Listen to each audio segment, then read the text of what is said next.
Joaquín Salvador Lavado, conhecido por Quino, nasceu na Argentina em 1932. Criou há meio século a personagem Mafalda. Este ano o Prémio Príncipe das Astúrias reconheceu o seu trabalho. Já não pode desenhar porque é diabético e um glaucoma quase o cegou, mas os desenhos intemporais de Mafalda ficarão para sempre gravados na sua memória visual e na dos leitores. Quino, bienvenido. Muchas gracias por acompañarnos. No, gracias a vosotros. Como foi receber o Prémio Príncipe das Astúrias para a Comunicação e Humanidades? Como lo lleva? Como se siente? Fiquei muito feliz porque é um prémio que sempre respeitei e as pessoas que o têm recebido são sempre pessoas que merecem respeito e que fazem um trabalho de que se gosta. É o primeiro cartunista que recebe este galardão. Espero não ser o último. Pensa que os cartunistas profissionais, em geral, são suficientemente reconhecidos? Eu acho que sim. Penso que Humberto Eco deu à literatura desenhada algo de bom. Tudo melhorou para nós.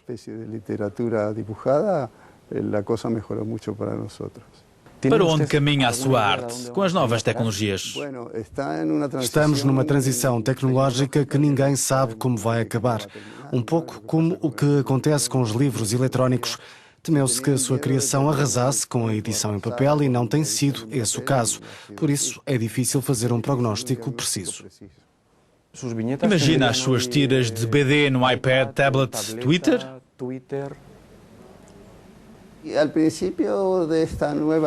No início desta nova era tecnológica, comecei por provocar, brincando com todas essas palavras, quase todas em inglês, que as pessoas dizem sem saber o que significam.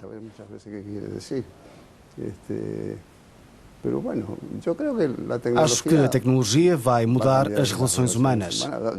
Já as mudou muito, mas com uma desvantagem curiosa. As pessoas comunicam com milhares de outras pessoas, mas não têm amigos com quem falar. E isso é muito curioso.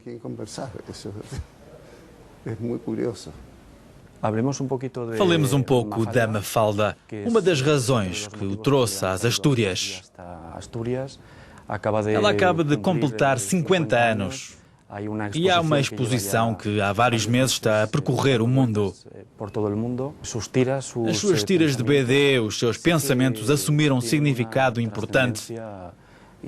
Esperava por isso quando começou a desenhá-la? Não esperava. Comecei a publicar essa personagem sem pensar muito bem como ela era. Não foi trabalhada o suficiente antes de começar a publicação. Mas depois perguntei-me como transformá-la numa personagem de continuidade. E então pareceu-me uma boa ideia ela fazer perguntas aos pais para as quais ninguém tem resposta. Porque há guerras, porque há pobres, porque se destrói o planeta. Ninguém tem resposta para estas perguntas e foi uma boa maneira de conseguir que as pessoas se interessassem pela personagem. Qual é o prazo de validade da Mafalda? Ela já ultrapassou o seu tempo? É quase eterna? Não, penso que isso acontecerá no dia em que os leitores perceberem que ela não tem qualquer relação com as novas tecnologias, coisas que para mim são desconhecidas. Nessa altura perceberão que esta personagem é de uma outra época e perderão o interesse. Mas o interesse na Mafalda permanece válido muito devido a um sentimento que nos dá a noção de que, na realidade, o mundo mudou muito pouco nos últimos 50 anos. Pouquíssimo, o que é decepcionante, principalmente no que diz respeito ao comportamento humano, porque isso quer dizer que continuamos a cometer os mesmos erros e não melhoramos nada a não ser em termos tecnológicos. E por que é que isso acontece? Acredito que os interesses económicos suplantaram os interesses políticos ou a ideologia. Hoje não há nenhuma ideologia, o que é estranho para uma pessoa de uma geração como a minha, que teve o maio de 68 com a imaginação ao poder. Tudo isso foi muito bonito, mas não resultou em nada.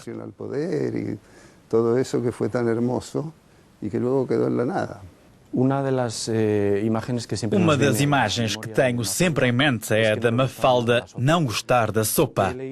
Eu li que usou a sopa da Mafalda como uma metáfora para a ditadura argentina. Como viveu a sua família aqueles dias que o levaram a partir para a Itália, Milão especificamente, para viver?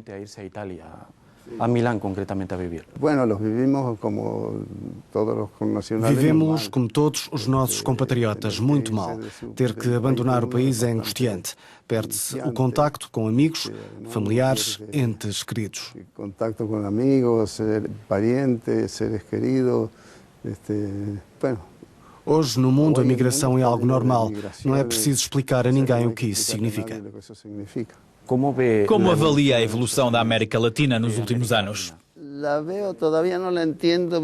Ainda não a entendo muito bem. Até há 5 anos diria que havia com alguma tranquilidade, mas neste momento questiono-me sobre o que vai acontecer. Me intriga muitíssimo o que vai passar. E a Europa? A Europa intriga-me tanto como a América Latina. Vive entre Buenos Aires e Madrid, por isso é um espectador privilegiado. Madrid é espectador privilegiado. Por exemplo, a Europa foi o nosso farol cultural para os latino-americanos. Neste momento está numa situação em que não se sabe se vai acabar por unir-se mais ou separar-se totalmente. Há países que querem tornar-se independentes e eu acho que isso é muito grave. Não falo em países, mas em regiões. Acho que neste momento de incerteza devemos unir-nos mais do que separar-nos. Voltando à sopa de Mafalda, neste momento que vivimos... Voltando à sopa da Mafalda, neste momento, qual seria a sopa da Mafalda? Seria o quê? A sopa da Mafalda. Bem, neste momento seria um pouco a ascensão de grupos terroristas com os quais o Ocidente não sabe lidar porque não estava preparado, não tinha estudado bem as outras culturas para saber como travar e manobrar este tipo de situações.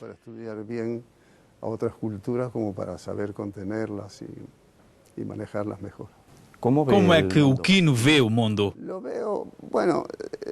Leio frequentemente a Bíblia à procura de temas para as minhas páginas de humor, porque não sou crente e nunca a li com um intuito religioso. O que me parece é que não só os países cometem os mesmos erros dos séculos anteriores, como o ser humano tem tendência para estragar o que faz bem. Sino que o ser humano tem uma tendência a estropear o que faz bem. O Quino acredita em quê? No pensamento humano, que creio que, dentro de todo... No pensamento humano, que apesar de tudo é bom. Mas acredito que há etapas nas quais a humanidade retrocede, como aconteceu com o nazismo e o fascismo. Aí fica tudo estragado. Quino, muchas gracias por acompañarnos. No, gracias a vosotros. Y mucha suerte.